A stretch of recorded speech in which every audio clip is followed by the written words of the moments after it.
back, 6th grade virtual learners, and this is another edition of Too Good for Drugs.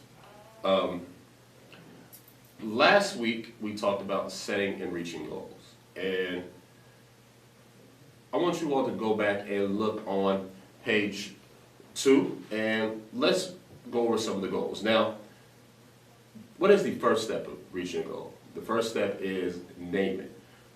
The second step is picture yourself reaching it. The third is say I can. Fourth is think how to do it. Fifth is go for it. And sixth is celebrate your success. Now, setting goals and taking the steps to reach them involves making decisions. And as 6th graders, you make decisions all the time, right?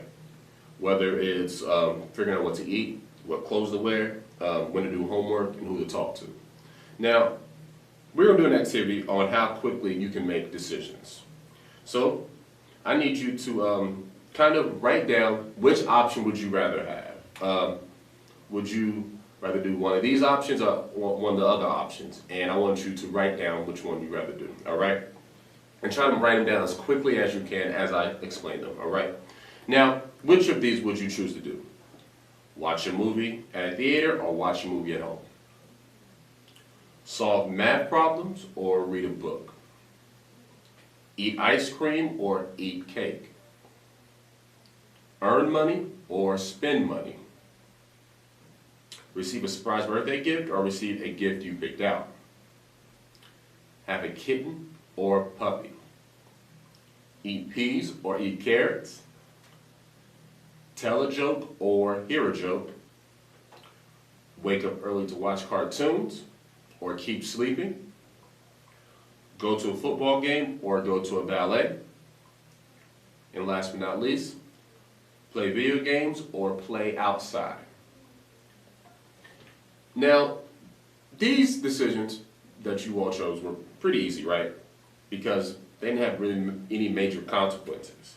And they are pretty much all the things that you liked or disliked. Now, consequences are a result of something happening. Consequences are a result of the effects of anything that can be positive or negative. Now, for example, if you don't set your alarm clock, what might happen? You'll be late to school, you might miss the bus, and those are the consequences of missing or not setting your alarm clock. Now, consequences can be positive too, such as studying for a test and making a good grade. That is the consequence. Now, not all decisions are easy to make. And you have faced some difficult decisions already and wondered what to do. So I want everybody to look on page 4 where it says Decision Making Mind Navigation System. And we're going to go over each steps of making a good decision. And at the bottom of that page, there's a decoder on each letter with the number, and it'll give you the steps of making a good decision. All right, so we'll go over them. Now, the first step of making a good decision is stop. Before making a decision, you need to stop and ask yourself, what decision do I need to make? Second step is think. Think on the decision you're about to make, picture a positive outcome, list your options, and what are your potential consequences. Third is act. Act out the best decision. And fourth is reflect and evaluate how you did. Now, all these are the steps of making a good decision. So I want you to turn to page 5 where it says consider the consequences. And we are going to read 2 different 6th graders who made bad choices. And you all will have to predict 3 things that could happen to them when they make this consequence or make this decision. All right? So the first choice we have is Janet's choice. Janet was flipping through a magazine at a convenience store when a customer came in to pay $20 worth of gas. The clerk turned his back to answer the phone. The customer checked his watch, tossed the $20 bill on the counter, and rushed out the door. When Janet saw that the clerk wasn't paying attention, she grabbed the money and stuffed it in her pocket.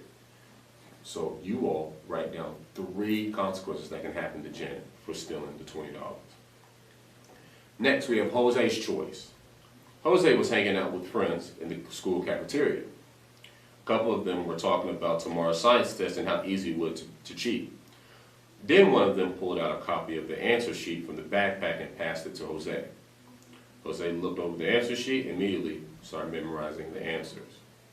So now you all predict 3 consequences that can happen to Jose. Now, I want everybody to look on the bottom of page 5 where it says, what would you do? Now, I'm going to read a scenario, and you all have to write down 3 things that you would do in this scenario. And you have to check the best option you think is for that scenario. All right? So, the scenario I'm going to read is, as you are walking as you are walking out to the mall, you look down and see a really cool watch. You look around and see if anyone is looking for something, but no one's there. What are your options? And make the best decision. Now, in each of these scenarios, you had a decision to make.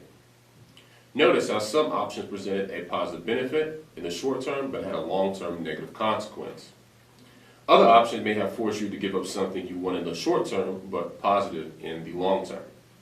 If you stop to think about decisions you have to make, you'll be able to predict the consequences of your options. Then you can take actions, and you will be confident that you made a good decision. So quite often, your ability to stop and think is affected by anger, or fear, or some other emotions. So next week, we will discuss how to identify our emotions and how we can manage them effectively.